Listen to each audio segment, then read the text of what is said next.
Hello guys, Marble Nath. আজি আছো লংকাশ্বৰী মন্দিৰত শ্ৰী দুৰ্গা পূজা আজি মহাষ্টমী চাই লওক ইয়াত যিসকল মানে পূজাৰ যি মণ্ডপত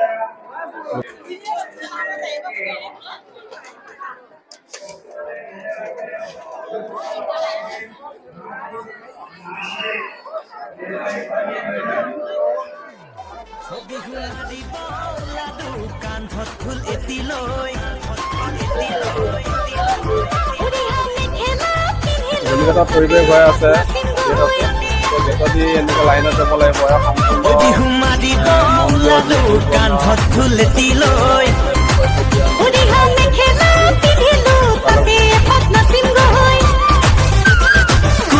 জাননী দিলে বিহুৰ বতৰত বিহু বুলি বলিয়া আমি অসমীয়া বিহু মাৰিব লালু কান্ধত তোমালোকে ক'ত আহিছা মাত বুলি দিয়ে দেখিছানে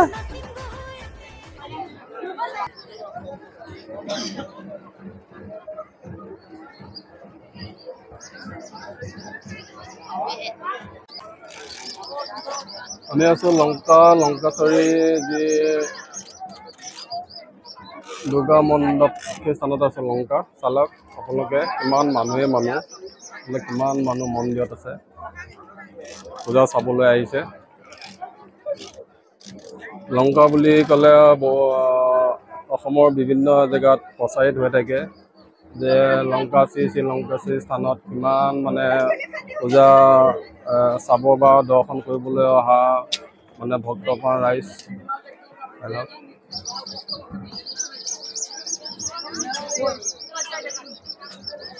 মানুহে মানুহৰ মানে ভৰি খোজ দিব নোৱাৰে এনেকুৱা এটা পৰিৱেশত মানে ইয়াত পূজা চাবলৈ আহে লংকা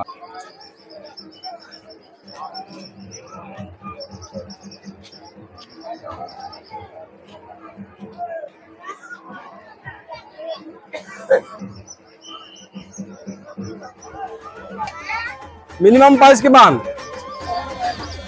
মিনিমাম প্ৰাইচ 100 সাৰা বেপাৰ কি চলি আছে ভাল চলিছে নে কেইদিনৰ পৰা আৰম্ভ হৈছে আপোনালোকৰ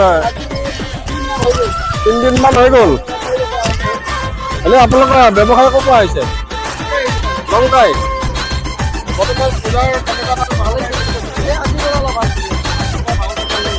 পূজা চাবলৈ ওলালো নতুন কাপোৰ পিন্ধি লৈ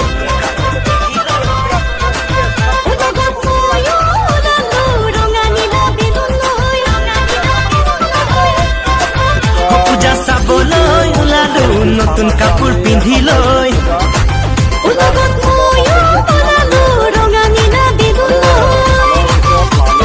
মনৰ হেঁপাহেৰে ঘূৰি পূজা চলি চাম ৰঙীন মেদাত সন্ধিয়া হাঁহিৰে উপচাম পূজা চাবলৈ ওলালো নতুন কাপোৰ পিন্ধি লৈ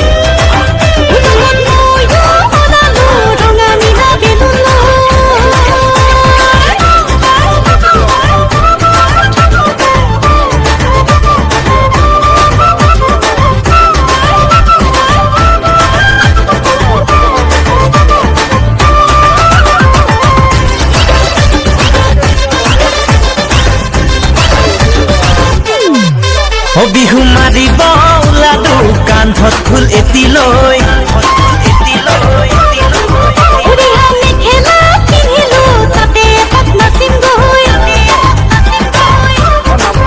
বিহু মাৰিব ওলালো কান্ধত ফুল এটি লৈ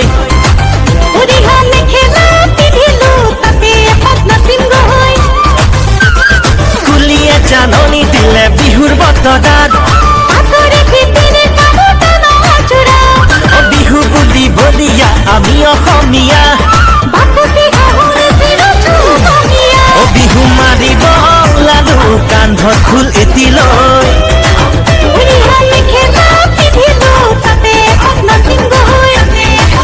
পূজা চাবলৈ ওলালো নতুন কাপোৰ পিন্ধি লৈ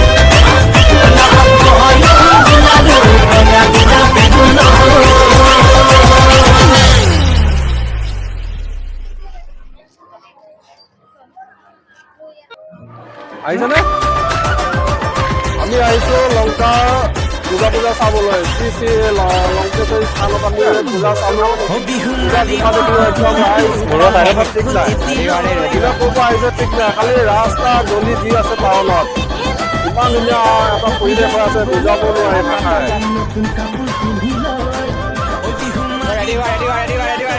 জোনপাতি ইন্দল ভাগি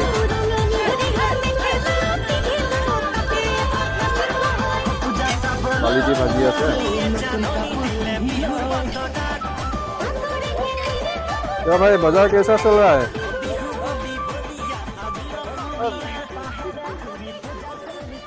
सौ कितना का है? ये 100 कितना का है? 50 का पुआ।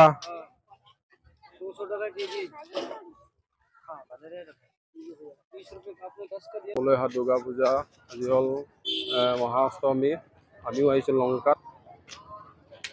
বৰ ধুনীয়া এটা পৰিৱেশ হৈ আছে।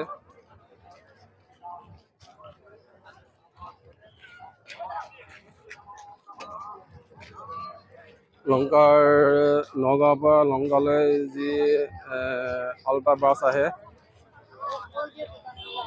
লংকাৰ টু নগাঁৱৰ যি ষ্টেণ্ড আছিলে আল্ট্ৰা ষ্টেণ্ড বাছ, এবং অলপ ঠাইখিনি বহুত পৰিৱৰ্তনে হৈছে টাউনখন লংকা।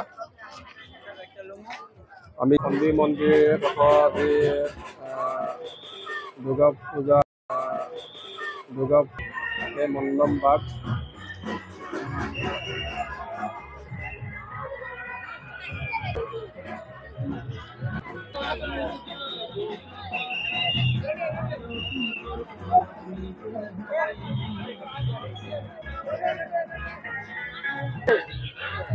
আহিছে। মানুহ খালি লাইন পাতিব লাগিব মন্দিৰত। দুৰ্গা মা দৰ্শন কৰোঁ বুলি ক'লে আপোনাৰ লাইনে যাব লাগিব। যে সকলো একেলগে জুম পাতি যাব নোৱাৰে, লাইন পাতি যাব লাগিব, শাৰী পাতি। লংকাত আহি শ্ৰী লংকেশ্বৰী থানৰ যি দুৰ্গা পূজা চলি সেয়া চালোঁ। বহুতে ভাল লাগিলে।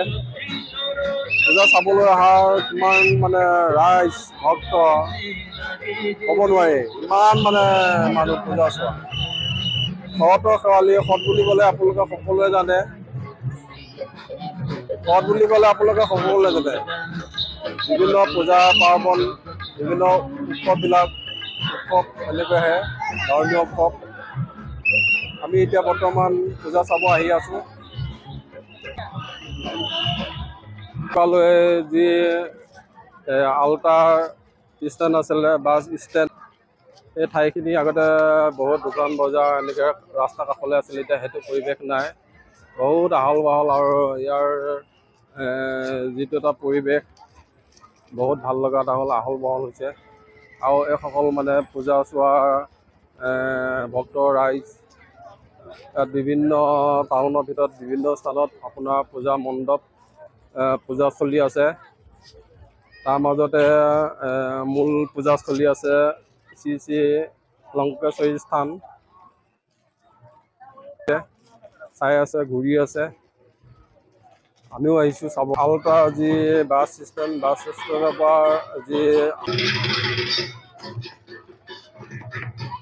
বাজাৰ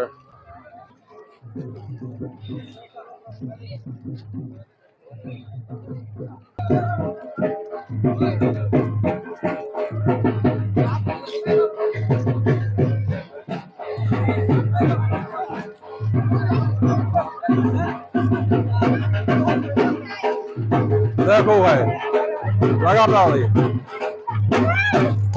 बहुत आनंद फूर्ति কৰি আছে।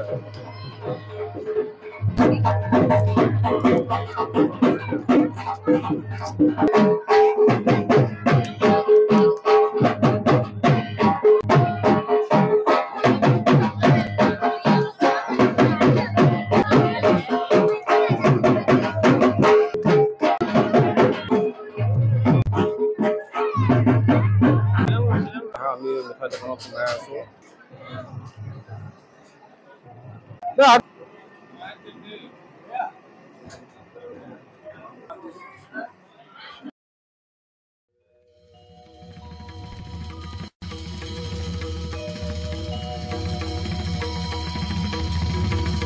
মহিষাসুৰ বধৰ কিছুদিন পিছত শুম্ভ আৰু নিশুম্ভ নামৰ দুজন অসুৰ ভাতৃ মহাপৰাক্ৰমী হৈ উঠিল।